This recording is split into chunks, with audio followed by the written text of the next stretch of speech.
Harry. This Joey. is Joey.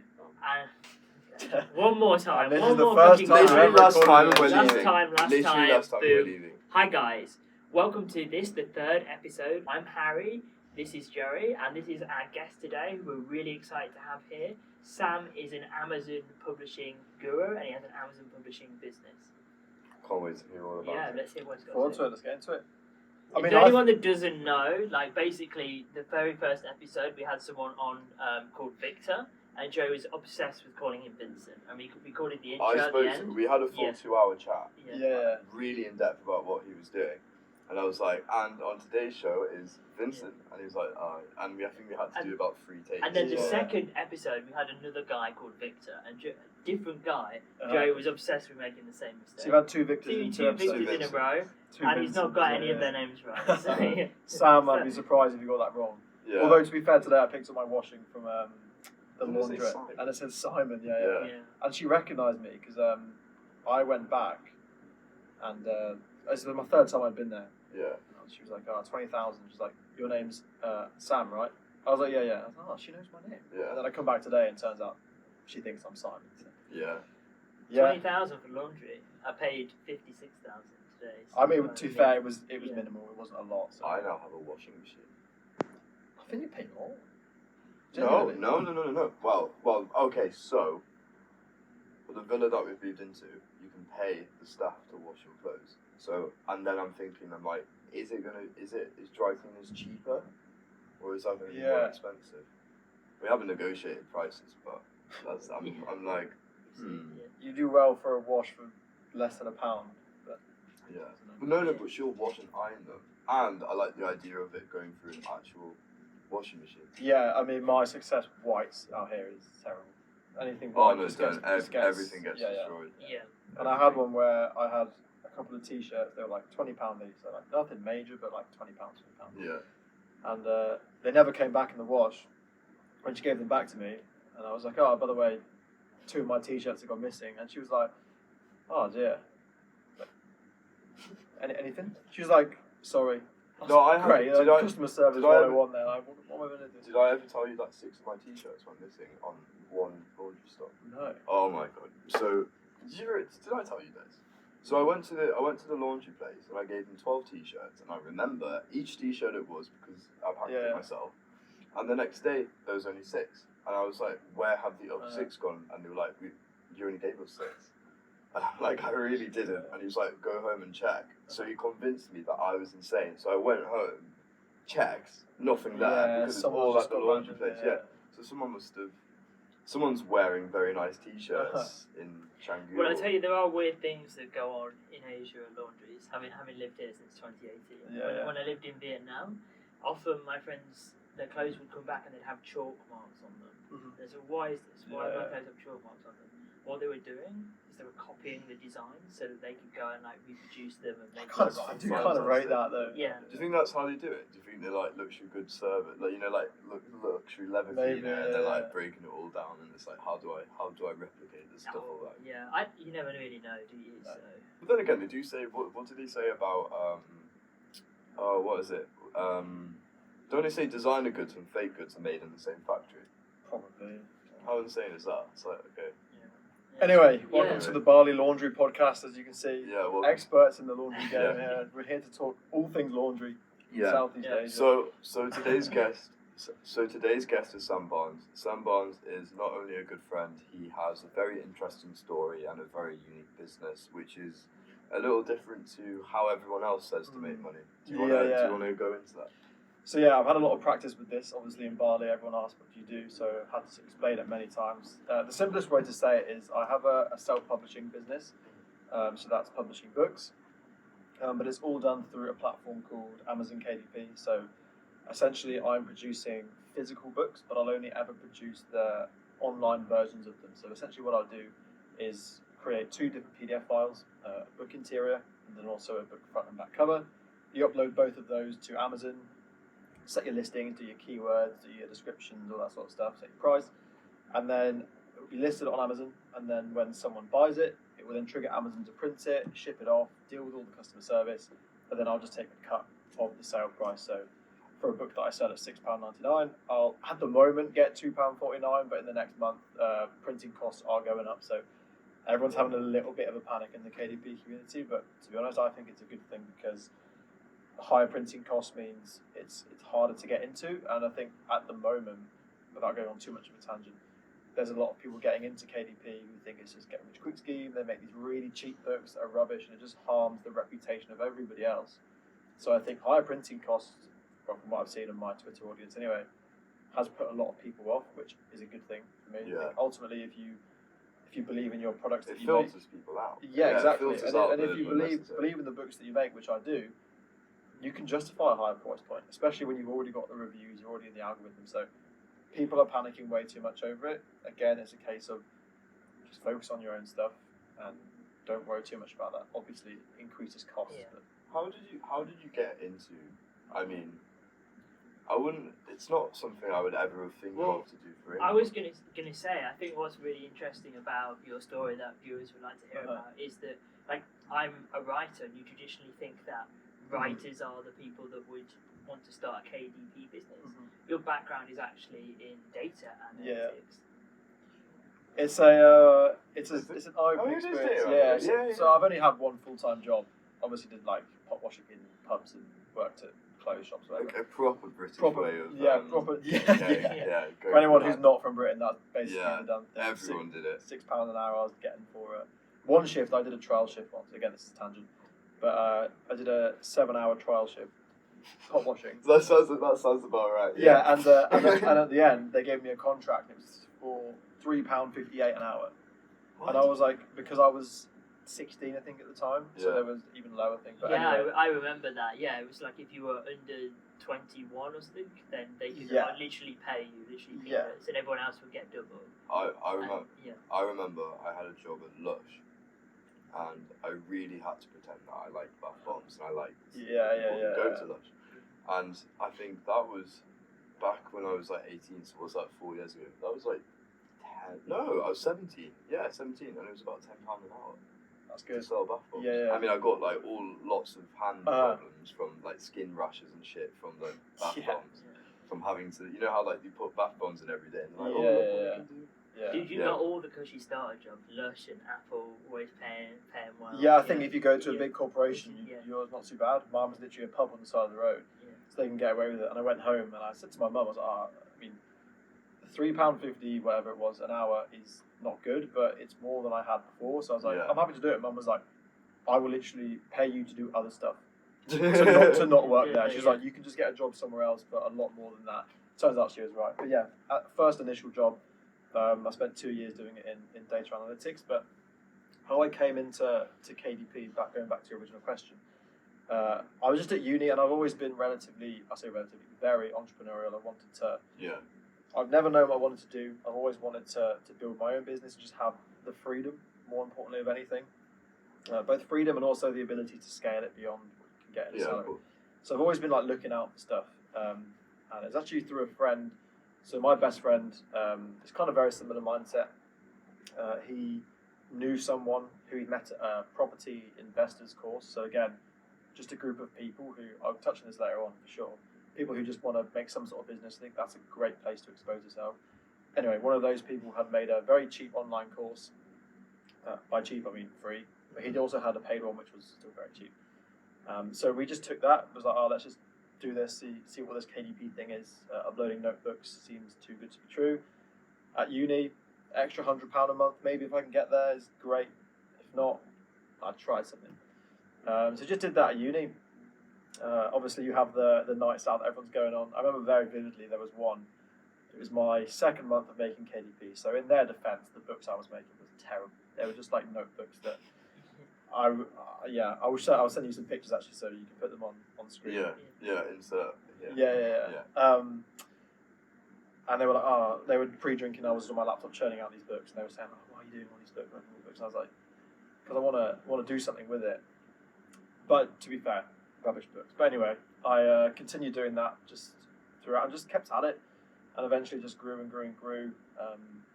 And then I think COVID massively helped me, but we can go on to the actual story a little bit later on, and just kind of No, there was never really a plan. It was just something I stumbled across. I didn't really have a massive, and still don't really have a massive passion for writing or for books, but I have a massive passion for being able to live the life I want and have more money than I would in a normal job, and also have more freedom. So whatever's going to deliver me that, I don't really care if that's peeling potatoes or, I don't know, making books online. Yeah. I was always going to do it, so it's not necessarily the thing I'm doing that I was obsessed with. It's the life that it gives me that I really want to focus on, and if it's growing, which it was, I was like, let's just stick at it and see where it goes. And do you think that this data background that you've got, that this is really the future of how people are going to publish books?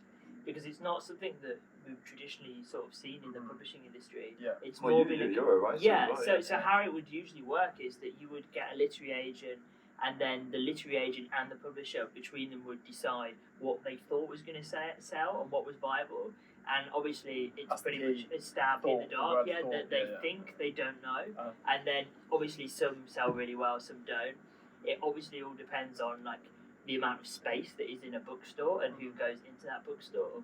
And now the world seems to have completely shifted, where basically anybody can publish any book at one time, but also the data side of things, you can actually track in real time what is selling and what is not. Yeah. I think data obviously is much older than this whole AI thing, but it's the same kind of journey we're going to face, I think, with AI, tying all back to AI, is that like data now, say 10 years ago, was this new thing, and everyone's like, oh, data, like we know we need to use data, but we don't really know how to use it. I think that's where AI is now. AI will probably grow at a much faster rate anyway. But you made an interesting comment there when you said you thought you should make this book. That's what I always say to everyone who does my courses or on my Twitter. The difference between people who are just book publishers and people who run successful publishing businesses is publishers will think a book is a good idea. The best-sell publishers will know that it's a good idea because the idea isn't generated by them, it's generated by the niche research, the keyword research. Everything is data backed. You know there's people searching for it. And it's a no-brainer then. You're like, oh, I know nothing about this book, but it's going to sell. Do you know that's funny, because even back to my back to the marketing agency, I'm really starting to realise as we're scaling it how important data is. So important. We're working with a client and they're in a real niche, and we were looking at like how many ads are running in that niche, not how many this and how many that. And I was like, geez, I was like, if we imagine if you just did everything on a whim. Like I guess there's statistics even in that, which is the irony of like if you do things on a whim, eventually one will work. That's it. Yeah. It's weird how you can prepare yourself so much these days with data and the likes of ChatGPT. Now it's on the internet. You can really get. It can go and find the data for you, and it will tell you where it found it from. It's exactly. crazy. Yeah. I went semi-viral on Twitter this week, based on a thread that I just literally said ChatGPT with web browsing now. Like, find me what are the trending topics at the moment, and this is my niche, this is my bio, so I kind of want to write about, AI in the writing space. And it gave me ideas. And then I told it, turn it into a thread. And then obviously I edited that thread and I made it more like me. I just put it out there, got Midjourney to do me an image, and it got like over 5,000. Is the most controversial Twitter thread that would disrupt everyone's day. I'm gonna give that one a try. I think in 5 years we'll look back at this period now and you'll be like, do you remember like the early days of ChatGPT where everyone was just like putting in what I've got in my fridge and make me a meal plan, and everyone's no one has any clue what it is or what it was going to do. But most people don't even know you can do that. Most people don't know you can put your like food into ChatGPT. Like, maybe I like this, I need these many calories, I'm trying to lose weight, give me a meal plan, it'll make you. It's crazy. I have a really interesting burning question for you. Go for it. If you were an author today and you were starting out, say you were 18, 19, and this was your ambition to be a published writer, how would you go about it? Would you go and collect some data first, and you wanted to actually make money from this, and would you self-publish, or would you go the traditional route? So my question back to that would be, are you an author because you want to write, or do you want to make money? Because you can either be an author because you want to write books that you really want to write about and you just want to have them out there, or do you want to make money? Obviously, ideally, you'd have both, but if you had to choose one, what is this person doing? It's funny because we had a conversation about this, because from your perspective, you were like, you even said it yesterday, you were like, even if I don't make any money from it, or even if I don't, there's nothing in place anymore to make money from being a writer, you can still do it. Yeah, absolutely. Like for me, it's my passion. It's the thing I've always wanted to do. Yeah, so exactly. if you took away all of my earning potential, I'm still going to do it because I find it cathartic and interesting. Having said that, I also want to monetize it as well, so I'm happy with making compromises sometimes. So I think it is really interesting to think about that. In that case, I think if you just want to publish a book because it's an art, right? Yeah. You love publishing. You just want to be so proud of this thing you've written. It's a great story. You want it online, and if people buy it, amazing. Like they've got my book. That's so cool. Don't worry about it. Like I love the fact that people follow a passion and they just do it. Unfortunately, like don't get me wrong, you could do a J.K. Rowling and it could be something massive. Yeah. She's the 0.1% of people who published a book, but yeah. Generally speaking, you need to have some sort of data behind it if you're going to make. If you really want to make a lot of money from it, it's a sliding scale. It's not a case of data or no data. You can do a little bit of data and, like you said, compromise, or you can just full send like I do on data driven because I'm not an author. Can I ask? Do you think? I don't know. It's weird because it's almost like it's two sides of a coin. There's very much a line in between sort of writing and sort of selling it, I guess. Mm-hmm. But do you think KDP do you think it's losing its like authenticity a little bit from like an author like Harry, for example, who writes a book? Does it take away that authenticity, or do you think? I don't know, because anyone can now write a book. Mm-hmm. So especially with like ChatGPT and AI. So I wonder, like, and it's a question for you as well. Where do you think we'll still be able to keep that authenticity when people write books, or is it just going to get to a point where, as long as the font's right, and I don't know, so like I'm curious to see what you think. Is the font right? Is it got a nice, does it look nice? Has it got? I don't know. Well, I don't know anything about books, so. I guess my answer would be, like, you could do all that, you could get the font right, you could do all those things, but then if the product doesn't deliver, then ultimately all that keyword research, all that getting the font right, the typesetting, that's all going to be for nothing, because then people are going to find you out, they're going to, oh, that's rubbish. Yeah. On the point about can anybody be a writer now, is that essentially going to saturate the market?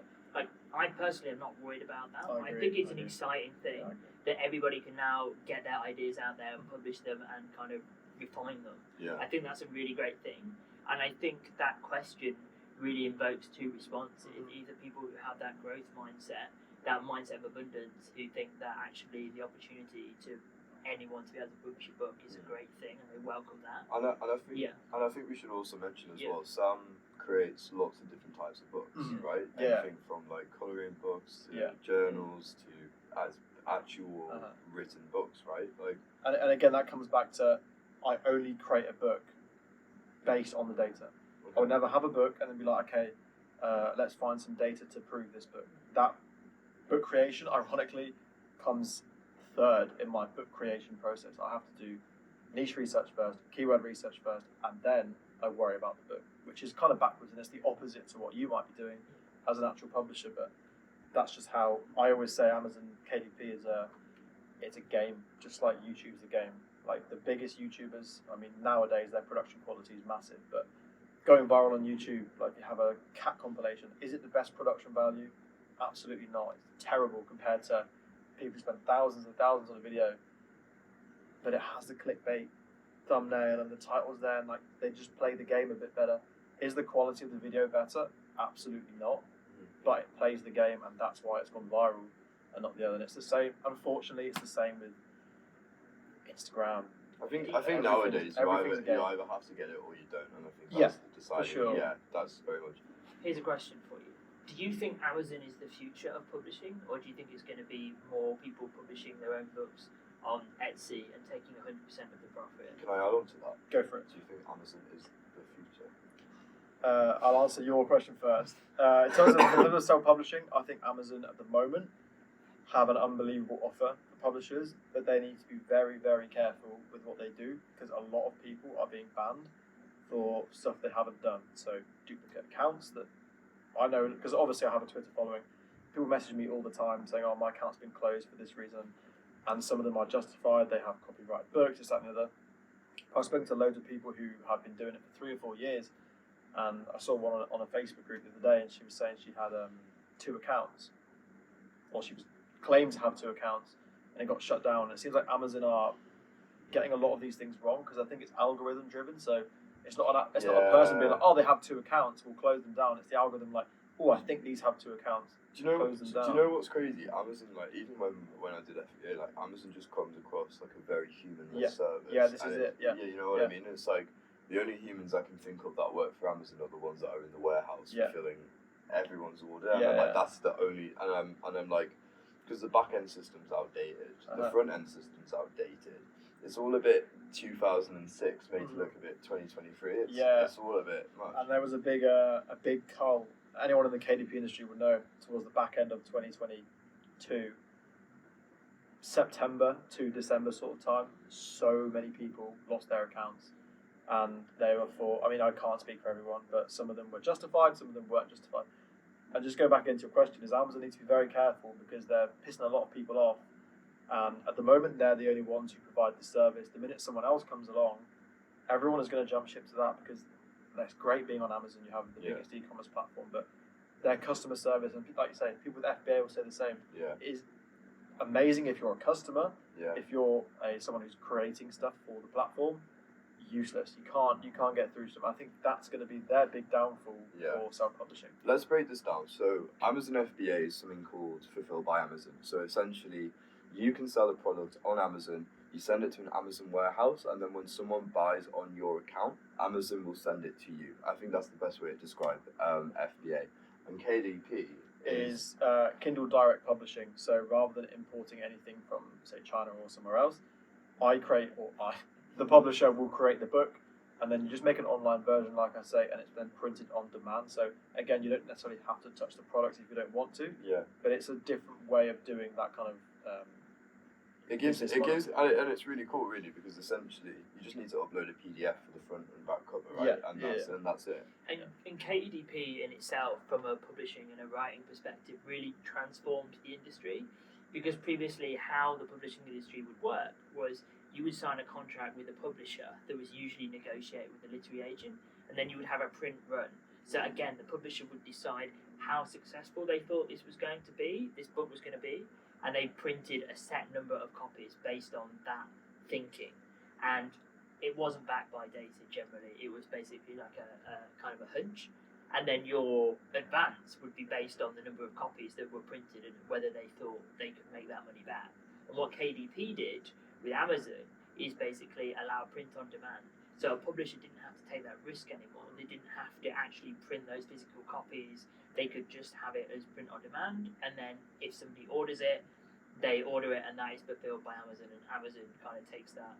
That is literally one of the biggest positives of Amazon KDP, because gives everyone a chance. Not having to worry about stock levels. I've worked in businesses where they have to get their stock right, and you're never ever going to get it right. You're either going to undershoot yourself or overshoot it.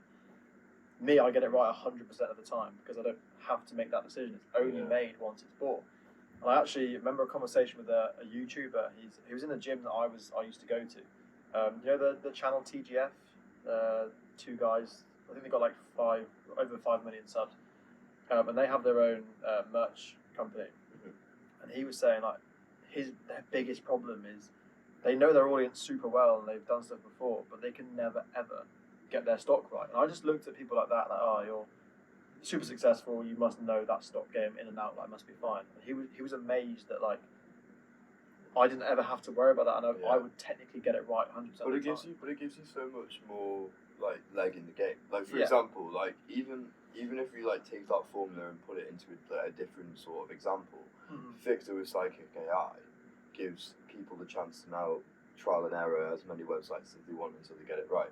You're not having to pay £200 to £3,000 to get a website and constantly critique it or change it or whatever. So we're actually, in that sense, we're actually going in a really nice way where everyone has a chance and everyone's not getting cut off. You know what I mean? You're not having to cut your losses. It is revolutionary, because if you think how capital intensive it was to publish a book and to start a publishing business years ago, and there was always a taboo about self-publishing, because people would try and do it on the cheap, or you would go to a self-publishing house where you pay some money. People kind of laugh at you because the quality of it. because to really get it right, you needed so much money. Yeah. And that has all gone away now. Yeah. You know, like what you're doing Yeah. is like completely revolutionary because Yeah. you don't even have to worry. You don't have to put that money up. Yeah. We now live in a world where you can make a lot of money by not putting a lot of money up front. That's the only thing that's the only reason why I'm sat right here in Bali doing it, because I was a uni student. I had no money. Like I couldn't afford to do FBA or dropshipping. I would have done, but I was like, KDP is zero barriers to entry, which is why I always say to people, just coming out of uni, if you want to try a business, like in my opinion, I know it's biased, but like in my opinion, KDP is one of the better ones because it costs nothing to get started. You don't need to know about logistics, customer service. All you need to do is just create the books. Obviously, you don't have to worry about niche research, keyword. That can come further down the line. You don't need to know that straight away. Just get a feel with it, and you can be super successful with having to put zero up front. But if you want to, you can invest loads. You can go straight into it, outsource stuff, go heavy on the ads. So you can literally sit wherever you want and to. The amazing thing is about online, and it's crazy because if I try and explain anything to a relative, they just don't get it. They just don't understand how you can print money online. And my parents still don't. Yeah, or like 4 clicks on a website to list something on Amazon can then eventually turn into something being at their door. They don't understand how it's like how did you do it? Yeah, but that'll be us one day. Though. That is going to be us. Yeah, I mean it's all going to be like I don't know. It's all going to be telekinesis by the end of it, isn't it? I want this off Amazon. Yeah. Because Amazon will own everything eventually. But that's a bit of a joke. But what does it say? Do you think? God. That's a rabbit hole. That's a rabbit hole. It's one of the big corporations. But anyways, but the thing is with online, it's crazy because we all make online money, and I feel like the older generation have kind of missed out on this opportunity because back in the day, if they wanted a business, it was, and like $5 grand was 10 years ago to $5 grand now is two completely different. $5 grand was I think perceived higher back in the day. It's all relative to the average. Yeah. And for a lot of these people, they didn't have a chance, or they didn't know because and most of the businesses were either very physical, or when online first came about, nobody really knew about it. It's crazy. It's crazy. Like even if I look at like my crypto friends, and I'm like, you just watch charts on a screen all day. Yeah. And you've generated 6 figures. Yeah. And like, how the fuck does that our generation is blessed with the opportunity though, because like you say, our parents didn't have KDP. They didn't have all these things in their life. It was, you go to uni or not, you get a job, or you are the even smaller percentage of people who make some sort of physical product or some sort of service. But back then it was much more rigid. Now you could people were making money doing anything, but we just have so much more access to opportunity.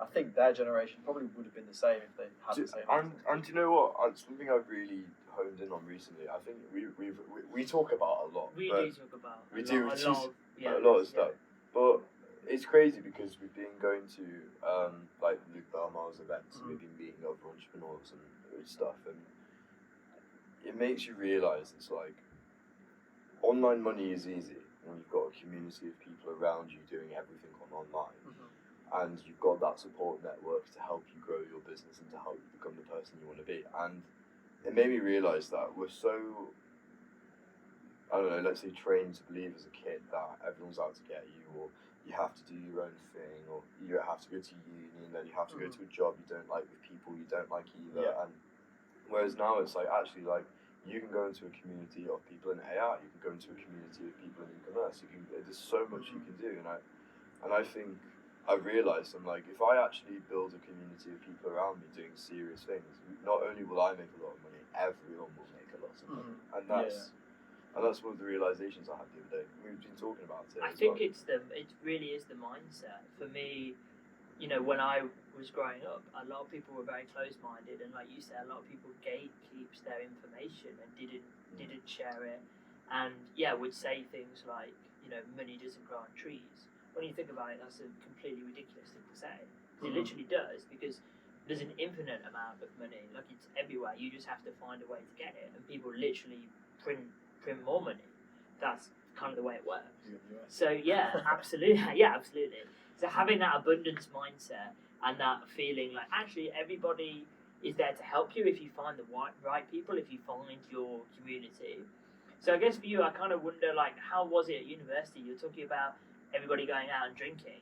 when you were sort of sat solitary. You were creating books online. Yeah, you were creating books. You were creating this business, Uh-huh. but it doesn't sound like you had the people that around you that were really supporting you. Yeah, and helping you. I mean, I'm Yeah. not gonna lie and say Yeah. I was this. I think it's people think it's a very sexy thing to talk about. Oh, Yeah. I was this hustler that just stayed in. Yeah. I didn't. I went out on a lot of nights out. It was just the odd one where like I was just finishing off some work, so I'm not gonna pretend that was We're all me. guilty. I worked, in my opinion, a lot harder than most people around me, but that doesn't necessarily mean I didn't do anything. I still found time to go out and socialise and all this, that, and the other. But yeah, they didn't get it, which I think is fine. Some people, like my brother, for example, is the opposite of me in terms of this. He has a job. He's always known what he wanted to do. Has a 9 to 5.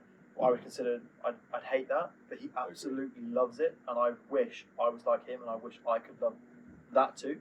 Do you think that goes down the whole ignorance is bliss? No, I think people genuinely just enjoy different things. So with mine, yeah, okay, I can do this, but I have less stability than he might do. I mean, I'm constantly traveling around doing this sort of stuff, whereas people just prefer different things out of jobs. So people who were around me at uni, they weren't necessarily. They were just different. They wanted different things, and I think I was lucky because my friends started KDP with me. So they'd be in a lounge like playing on the Xbox, whatever, and I'd be in my room. You'll ask any of them, they'll say the same thing. We used to get on a call at 8 o'clock in the evening, and we'd be just on Skype calls, churning out these notebooks that are just mass uploading them to like 2-3 a.m. in the morning because like we just loved the hustle of it. Does he still do it now? Huh? Does your friend still do it now? There was 4 of us. So 3 of them still do it now. I know. There's 4 of us and me and 2 others still do it now.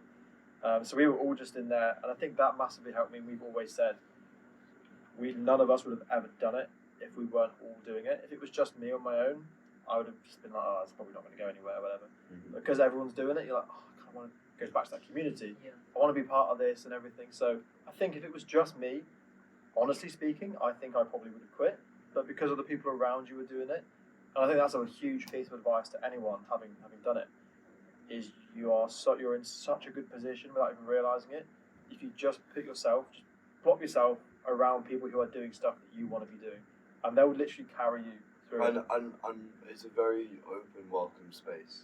It's a very open, welcome space, and a lot of people don't realise this. Like, if you're around a community of people, even who aren't doing the same things, but have that mindset. It's the mindset, it's the mindset. Like, you are all going to grow. I mean, some of our best work has been collaborating. Absolutely. I think one of the things I've learned since being out here, one of the things is that being a writer is traditionally quite solitary, right? You go on your own and you imagine all these worlds. And a realisation. Do you know when I picture a writer, I literally picture rainy day, big window, sitting at a desk on a laptop in some. It makes me think I'm just such a fraud because I just don't do that. The issue is literally that lifestyle is just not suited to me. No, I'm not that person. And trying to be that person and trying to do that, it doesn't get you anywhere because you're not surrounded by community. So one of the lessons I've learned definitely the last 3 or 4 years is like, if I am going to take things to the next level, I need the community around me, and I need to be doing something else other than just writing. I need to find what I'm comfortable with. And that's what I've loved about being here and being in the AI space, is that suddenly I'm in this space, I'm surrounded by people, and my job and my life now is speaking, and I really love that. Presenting is coming up with business ideas, and you can't do that on your own, and that in itself helps you be a better writer because you have better business sense. I bet for you as well, it's so nice when everyone levels up together. It's an energy thing. It's like if one person levels up, everyone else levels up. And you know what we always say too is if there was 4 of us, so let's say I started KDP and John from down the road started at the same day as me. John's on my own. I have my 4 friends. I'm learning at 4 times the pace that John is, because every mistake I make, I tell my mates. Every mistake they make, they tell me. Every great thing they do, they tell me. We were just learning at a much faster pace than anyone that was on their own, and that's such an underrated thing because if you just do it on your own, great, but it's going to be slower. I'm not saying you have to find people to do it with you, but if that happens, you're going to be better. I think it's difficult to find like-minded people like this. I'm not going to lie. I'm very lucky in my friendship group. But I mean, I would say not to give up for looking for these people because for me, I would say I've only started living my life in the past 4 years, and it's only till this year where I actually sit down and I'm like, okay, the community around me is exactly what I need, and I've seen real benefits. And I was the same as you. Like I was just like Mr. Independent. I did not give a shit. I was just wanting to do my own thing, and then you realise. What's the point of being successful if you've got no one to share it with? What's a win if you can't share it with your friends? Yeah. What's a loss if you can't learn with your friends? You know, like what's the point? Yeah, I think it's a very fine line between like you have to work hard to be successful anywhere. There's a really fine line between working hard and making yourself isolated from that because there's something so overrated in social media about that idea of I'm going monk mode. I'm not speaking to anyone. I'm just locking in. I'm so focused. And they're like, yeah, it's great, but we're humans. We need to be sociable. We need to be doing that sort of stuff. I'd happily talk about it. I've fallen into that trap. Horrible. Like, yeah, you're making so much progress in your business, but I was like, fucking what? Like, yeah, I have more money now, but I haven't spoken to friends that I spoke to 2 months ago. But in 2 months, I used to speak to them every day. Yeah. And it's like, I'm so much more miserable now than I was with less money. You just have to. You could just find the balance. You don't have to just lock yourself in. And I think so you actually, toxic. I think you miss out on something in your business because you're you're just struggling over a problem. And then what you realise is that when you actually go out and speak to people and you articulate what your problem is, you realise your friends want to support you, that they have a different perspective and actually they have the answer and you're going to figure it out. 100%. Yeah. Just having someone who has nothing to do with you or what you're doing. They're just a completely neutral view, and they're like, "You are worrying over nothing, or you're stressing over this. Why have you not tried doing this?" I'm like, "Oh shit, yeah, like that's so obvious." But I was so in this like, So many times I've come to you in the office or at your villa, and I've had a problem, and I've just explained it to you, and then Jerry has just had the answer within 2 minutes. This is what I don't understand, right? Because I seem to have the answer for everyone else. Yeah. But the minute I have a problem, I'm like, I don't even know like where to start. But I'm a great advisor. I'm like, right, let's sit down, let's go through everything, let's find an answer. But for myself, I'm like, nah. That's something I'm really trying to work on now. If I'm stressed or I'm having trouble, I think if someone sat down with me with this problem, what would I tell them? And I'm like, I am not doing what I would tell them. So like, just try and. Do you know? One of the biggest things I've learned is like as I've like leveled up, and we've got this event this weekend. We've got scaling the marketing agency. We're doing like podcasts and stuff. I'm like, it's a lot of pressure. But I'm not saying pressure is a bad thing, and pressure isn't a bad thing. But I'm like, okay, there's a lot of pressure, and I need to get everything done, but I also still need to be able to chill, and like. You're different when you're under pressure. You know what I mean? If like you're stressed and you've got like 7 different people coming at you at once, you're like, fuck alone. But now I'm like, okay, I like being under pressure because this gives me more responsibilities. But I also have to understand that stress is part of the territory with it. Yeah. And I then have to be aware to take a step back and be like, okay, for example, when I'm at my villa or when I'm inside my room, I'm inside my room. No business, no this, no that, and just actually separate. Like, I believe in worlds. Like, everything's a world. This is a world. My villa's a world. So it's like, okay, so like when I'm in this world is me actually chilling out. Like, you need that separation of work. Yeah, and like I don't believe in consuming. Well, but even then, it's like sit on your bed and just fucking scroll for a bit, just to kind of like just keep your mind. You know what I mean? It's like or meditate and talk through it. Or I need to start meditating. I realise this. I keep staring at the meditation thing, and I'm like, I just need to start. Have you been in that little box there? No, I want to. It's the darkest room I've ever been in. I had my eyes closed, opened them up, and it was just the same. They've got like things on the inside of the door. I feel like viewers aren't gonna like know about this. They're not. We're doing it. We have it. Yeah, it's a dungeon. Yeah. Did we keep all our guests in there? Our next guest is in there preparing. I've been in there for the last 3 days now. We just gave him his laptop and said keep printing books and we'll let you out. If someone said to you, you can go back to being a uni student and start it all again, would you go down the KDP route? As in, am I starting? Like starting again from like the first day of your journey on KDP. Like, would if someone said, okay, you have to go back to that date, and same to you, would you start it again? 100%. Like I'm here. Yes, there could have been something else I could have done where I could be a millionaire now, or I could be in whatever. Everything I've done things I would rather done differently. Ultimately, my end result is I'm in Bali. I can work from wherever I want to. I'm in no position to complain about that, so I wouldn't change anything because I'm here. Obviously, there's little micro decisions that would put me somewhere else, but ultimately, you're never going to get everything right. So, I would do the same, but I would just say, just start it in first year, for God's sake. Like, I started in third year, and first year, like, I was still hustling, I was doing stuff. I had a Faceless YouTube channel that was making like £3 a month, nothing. But like, I was so desperate for something to invest my life and energy into, but I didn't know what it was. If I'd started KDP 2 years before, I'd be miles and miles ahead of where I am now because A, I've got 2 extra years on myself, and B, there are some books that are made in that time because they were the first ever ones. They are first mover advantage in KDP is massive. They were the first movers to all of these niches, and they're making. Literally, there's one book that's made over £1 million. Just one book. Could you not write a book on KDP?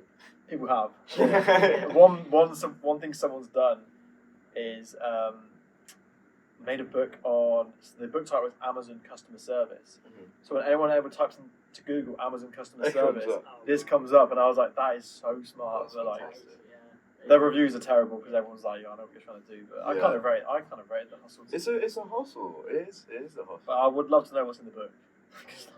And what about yourself?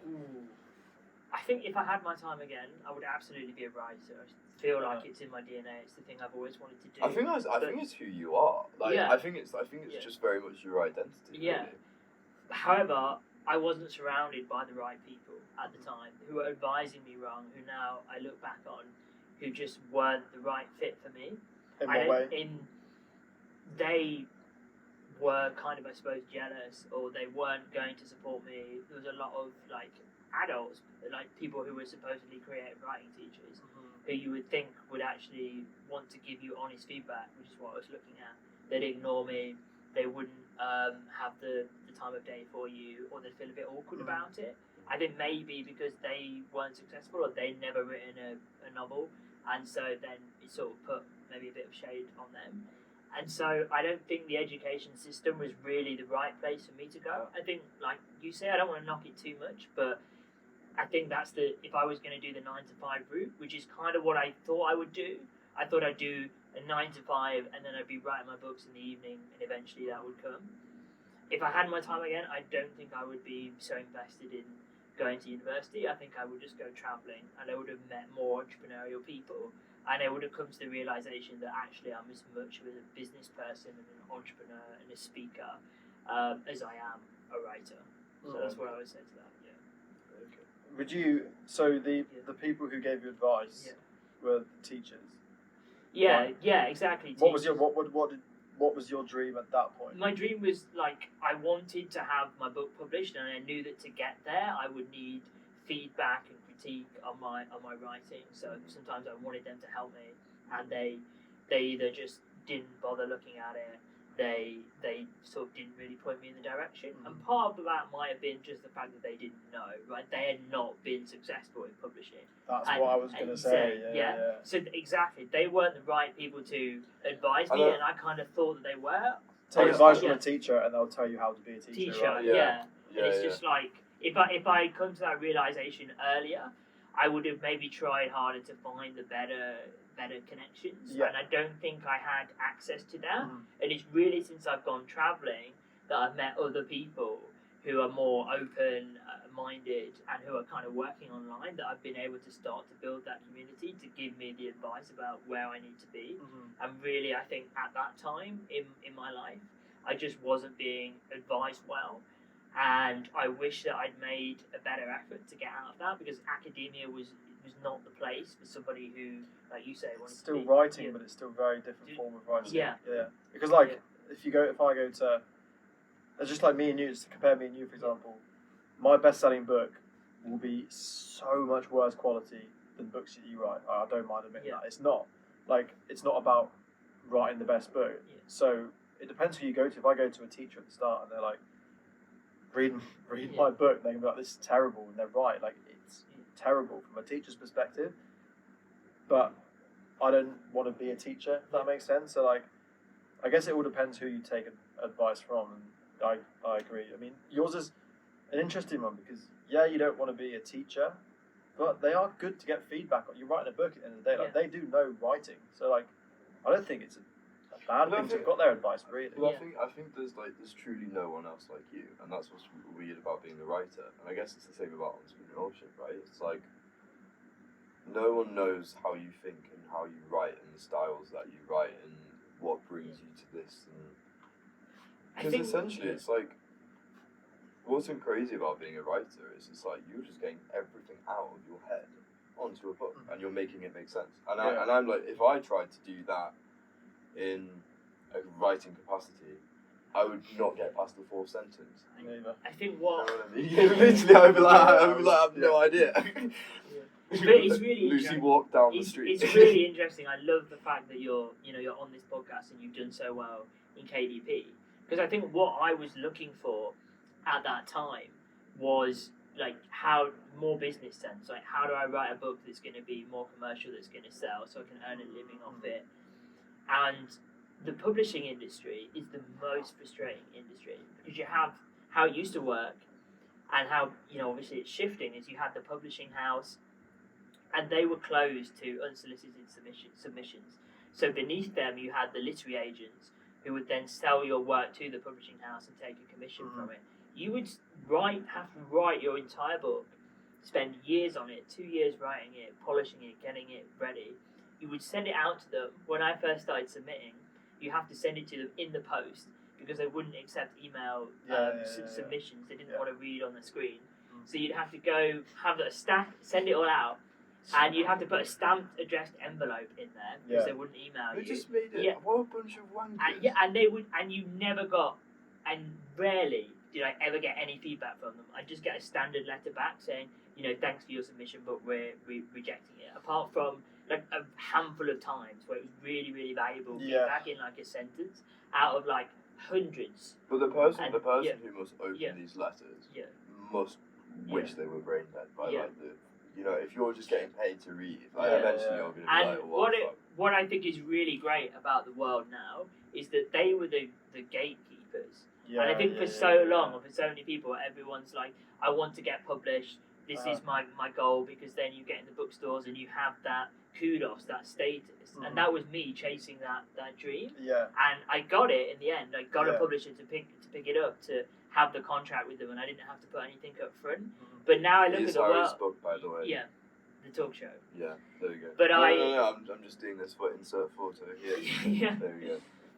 But when I Sponsored. think if I was going to do it again today, if I was going to do publishing again today, I would just go straight and I would put it on Amazon and I would look at the feedback that I was getting from the readers, and I would like hire a team together and I would send it straight to market, and I would do the trial and error that you do on YouTube and that you do on TikTok.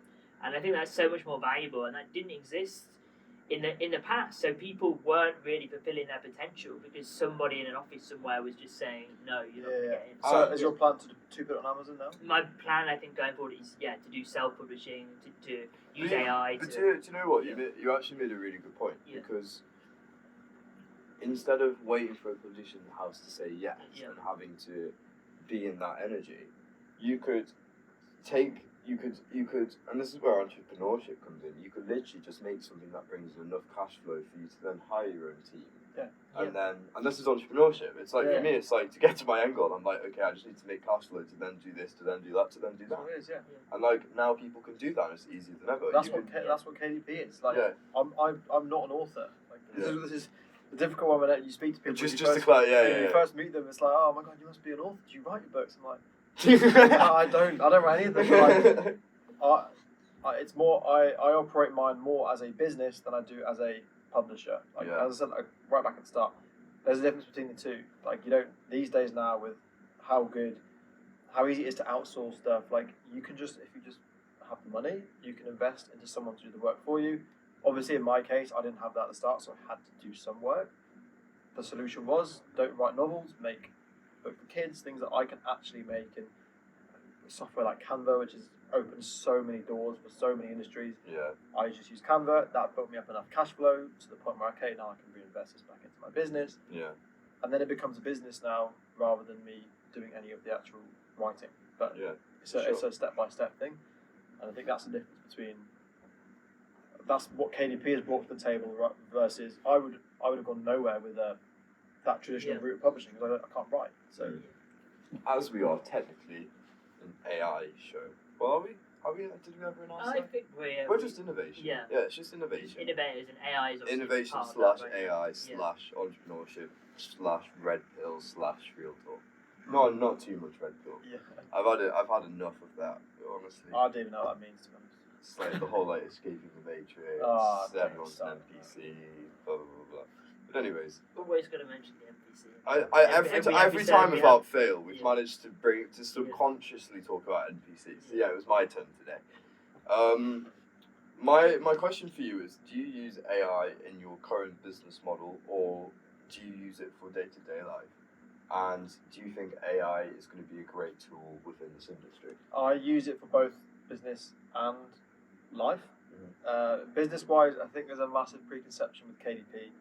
Everyone's like, "Oh, can you just get ChatGPT to write books for you?" Like, Amazon are smart; they're not stupid. Like, they have very good detection of if you upload a book that's written by AI, they will know, they will ban you. It's just not worth doing. So again, a lot of people who reach out to me on Twitter, some guru, I'm not going to name drop, is online telling them to write AI-generated books.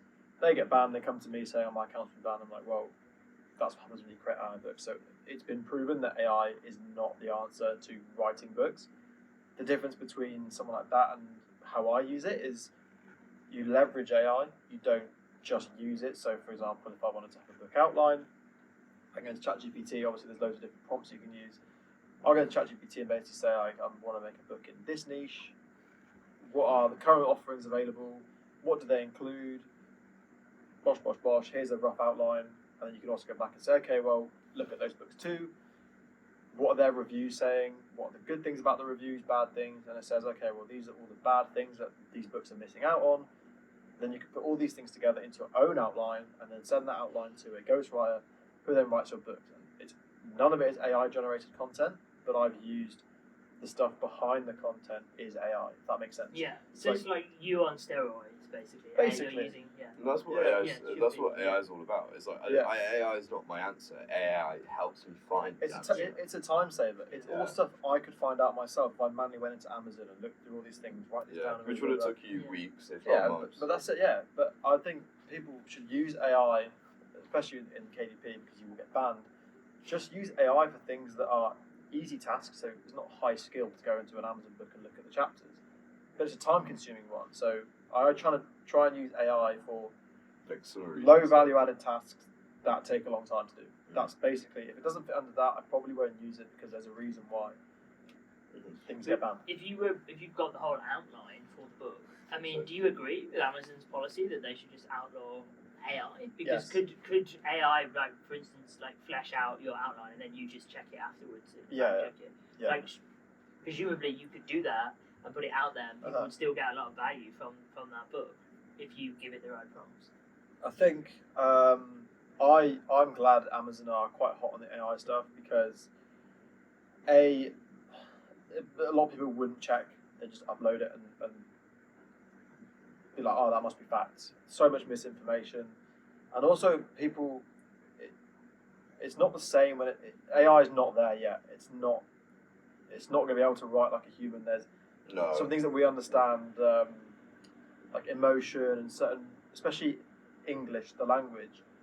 It's not a case of just like this robot can just spit everything out. There's so many things that we actually just take for granted, speaking and how we say things, and the context in which we say things, that AI is just not there yet. So even if you could do that, these books just would be low quality, and you'd be able to spot them anyway.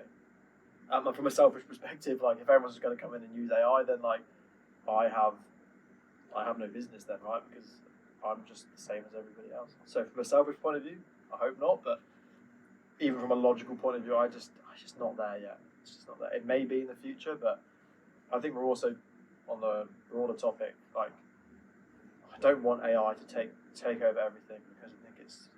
I don't know. I just think. we need to have a purpose, and if everything's just done for us, we see how much worse we're getting. You can order Deliveroo and then one tap, and everyone's doing so much less now. Do you know what I don't like about where AI is going is how they're trying to sell you things now within ChatGPT, or how they're trying to. You can say booking a holiday and it'll book you onto I don't know, booking.com or whatever, and it's like you're so taking the piss out of the fundamentals of what AI can be used for. It's like, oh, surprise, surprise, you're trying to upsell us again. It's like I think it was Victor who said, the second Victor who basically said Vincent. The second, like, there's so much more uses for it than just being a consumer, and it's so sad that so many people are just like. Well, people are ignorant. Well, not ignorant. No, I don't know. I will say ignorant afterwards.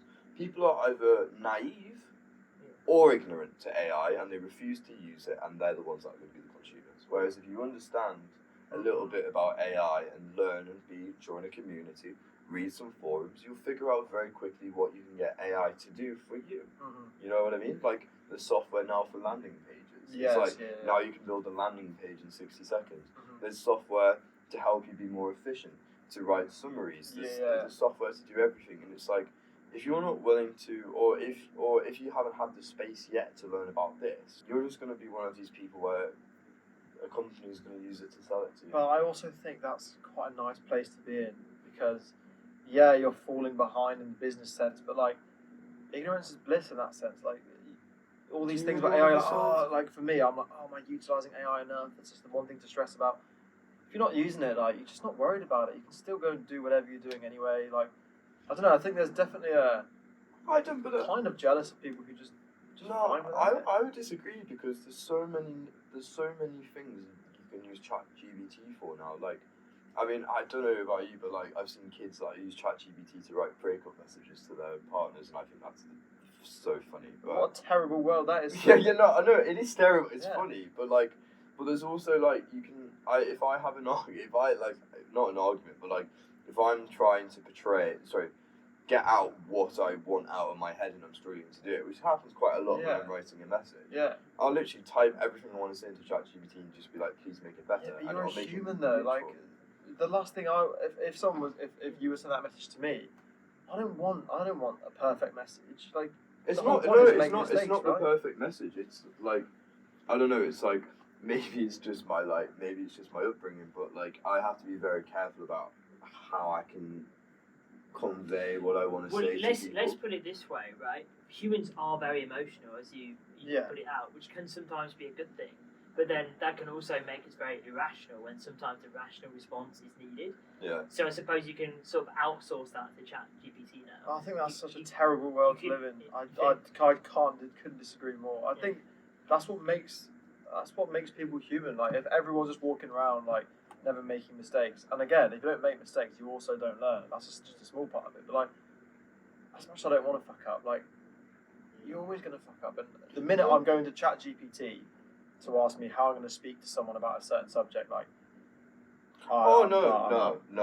Yeah, but what if you need to send a corporate message to a CEO and like your grammar's not right, or you don't have the right words to say? But then you meet the CEO in person and you're like, fuck. But what if you're not? What if you're messaging them? What if there's so many, like, there are people out there, the people who are dyslexic. It's perfect. Really. Yeah, but that's a very different use. I think if you're doing but it's the same point of like, I use it to make what I want to say better, so the reader can understand exactly what I'm trying to say without subconsciously putting in a backhanded compliment or trying to offend them, or I've been angry in my words or passionate in my words. It's like it can write it in a very neutral way, so I can get what I want out.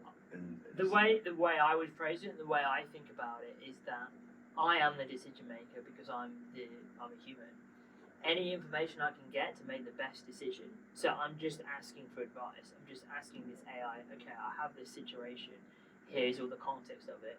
Like, what do you think? And show me the workings of it. I don't necessarily have to follow what it says, but as you like ask advice of kind of friends, I think as we grow, we're going to be asking the advice of like a very, very rational computer, right? And sometimes that's helpful. Yeah, but if you're doing that, you have to put endless amounts of information about you if you came to me, I mean, let's just say we know each other for 10 years, you came to me for advice, I'm giving you advice on the subject, but in the back of my mind I have the context of, 10 years ago we used to do this, we used to do this.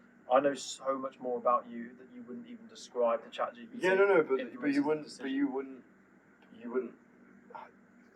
I don't think that's what we're saying. Like, it's not like that in-depth advice. I think it's more just like making general things better. Like, if a message to someone improve it, okay, it's improved. Great. In what, like, such as? So I don't speak to any of my family, and it's a decision that I've made, and I'm really happy with that. But sometimes I do need to converse, and I don't really know what to say without calling them something. You know?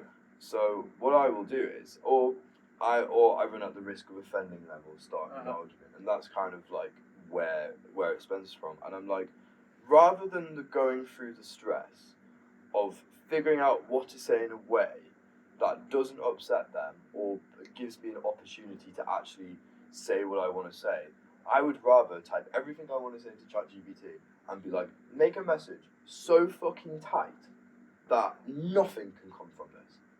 And it does it for me. And I can just send it to my family and I can just go, do you know what? That is more neutral and more whatever. It just portrays what I want to say better. And for me, that's a fucking bonus. Because if I really don't want to talk to people now, I can just get ChatGPT to write a message on my behalf. And that's what I really like.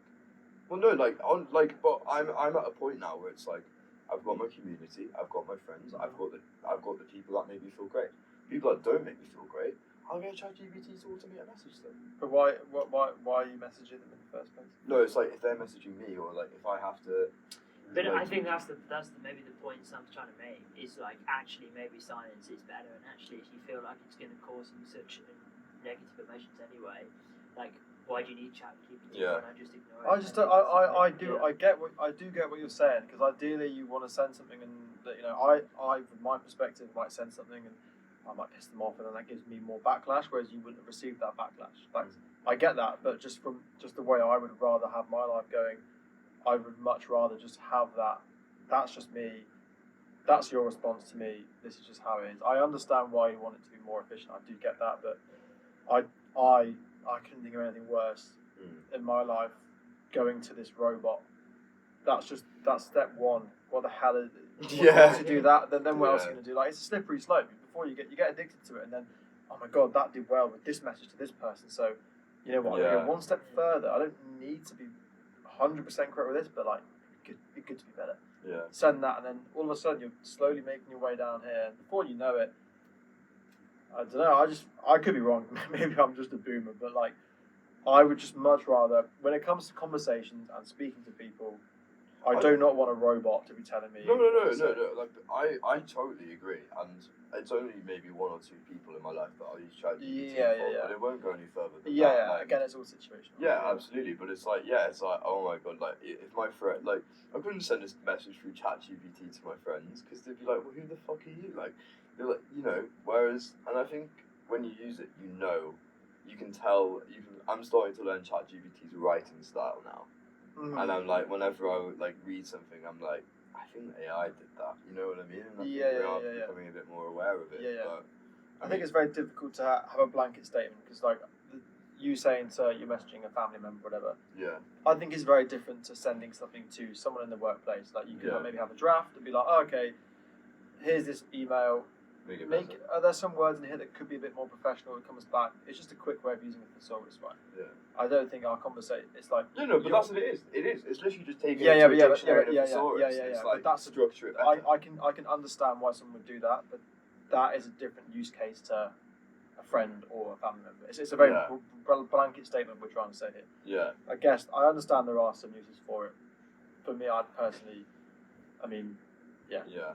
If I'm talking to family, friends, just a general conversation, or a difficult conversation, I'd rather just I totally agree. Be me than and probably fuck up, to be honest. But I totally agree. Yeah. But no. Do you know what? That's some very good points, and this is what I like about this space is we can challenge each other, and I like that. And I also think it's good because no one knows anything about AI in reality. Like Yeah. everyone knows enough about it today. Tomorrow that will be outdated. No, I have totally no agree. idea. I'm probably the least educated on AI in here, which probably could be why I'm wrong. Yeah, and like I think that's important as well. Like you don't want to live in an echo chamber. And we've had like 2 guests on so far who are very much pro AI, and obviously they build AI startups. Yeah, so to get your perspective on it, which is obviously very much. I'm not anti-AI. Yeah. I just think we just need to be a little bit careful cautious with. of it. Yeah. Just a quick one. Who owns AI? Who owns ChatGPT? OpenAI, and it's a sort of like a corporation, and Elon Musk has put some money into it. Microsoft owns it. Country-wise, who It's a company. It's American. Yeah, Yeah. it's an American company. I just don't trust it. I don't trust anyone who has access to that much information, and the more information you feed it, the more it knows. Like, it's all good when you're asking it to make a book outline, but then what if you're using it to hack into something? Like, who knows what they're using? People are using it Well, I think this is profiling you people. Yeah, like, this is the biggest question, the biggest problem with AI that takes up so much discussion and thought is that there are people, I suppose, who are free speech maximists who say put everything into it and it should be a completely open thing that everyone can use. And as you pointed out, like that's unsustainable because then people can use it to make nuclear weapons, to hack anything. Yeah. And that obviously is, you can't do that. On the other hand, there are people who are like, okay, so we need to put guardrails around it, but then immediately they're trying to politicize that. And someone always has access to it. And like, I get everyone be like, oh, we never use this for nuclear weapons. Of course you'd use it for that sort of stuff. People will use it. But then again, though, it's like if everyone owns the information, that's the crazy shit. If everyone owns everyone's information. But like, you saw how much people kicked off about the Mark Zuckerberg case and Facebook having data. Facebook's data is based on if I like a page about funny dogs or this, that, and the other. That's relatively surface level compared to when I'm putting my family's problems into ChatGPT. They know way more than Facebook would ever know about me. And people were kicking off at Facebook. What the hell is going to happen? Well, I think you're talking about the Cambridge Analytical scandal, right? Which is, so for viewers who don't know about this is when basically, remember those games on Facebook you could play, Farmville, things like that. They were all free. When you pressed, I want to share my data with it, what you were doing is you were not only sharing your data, you were actually giving a third-party company your friend's data as well. And this company, Cambridge Analytica, used that data through a loophole in one of Facebook's privacy policies. And then they created targeted ads in the 2016 Brexit referendum and in the election in America as well.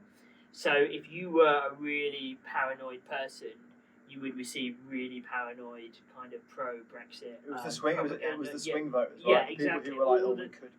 It knew it had done psychological profiling on these people, and it knew which ones were vulnerable, which ones were more susceptible to kind of rational argument, and it targeted the ads at them.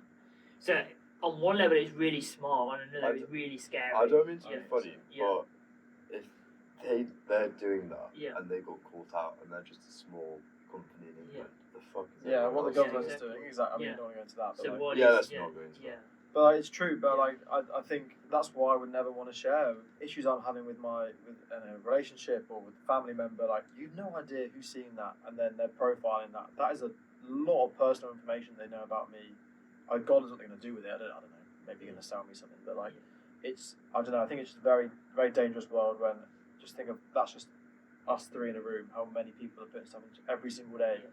It's like a snowball. How much smarter is it getting? The smarter it gets, the more we trust it, the more we put in. Who owns this and how is it going to be used? I don't know. The problem is, that's why we're already doomed. It knows everything. It knows everything. Yeah, and in a way, what you're talking about is just the extension of what has been happening for the last 20 years, really, which is Facebook collecting your data as well, and obviously it's not. No. We're already fucked. We're already fucked. It's getting to know us, and getting better while it's doing it. I'd give it 5 years. It'll be running the world. It's running the world now. You always seem really happy when you say that. You're like, oh, we're fucked. So happy. Well, there's just not a lot you can do about it. I think me not using it is not going to bring down ChatGPT. I think that's the thing to remember is that obviously we always preach this message of positivity. Is that I'm very much a believer in you only have control over what you have control over. this is something that goes way beyond us. We don't know how this is going to turn out. I agree. We don't have any control over it. So in a way, it's not really worth worrying about too because much. They don't care about Sam's family issue. They care about Sam as a data point. Yeah. Someone who has a family issue, along with all these other people who do. Like, they don't. So that's funny about the people who question the Facebook stuff. Was like asking him, "Oh, can you see like if I went to if I checked into this restaurant?" He's like, "Yeah, obviously, but I don't care about Sue from down the road who just been to a carvery on a Sunday. Like it's because they're a data point. Amongst others."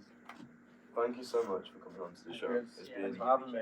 Enjoyed it. Insightful. Yeah, it's nice. It's been nice to hear about what you're doing, and we've had some great conversations today. Well, I'm disappointed I wasn't the first guest. I was thinking all day, so that I'm the first guest at this. No, unfortunately not. You can be. I'm the first guest called Sam. Who's You're not called First Victor. guest not called Victor. Yeah, exactly. Yeah. I'll take that. Exactly. So thank you so much for watching, and we'll see you on the next episode, guys. See you later.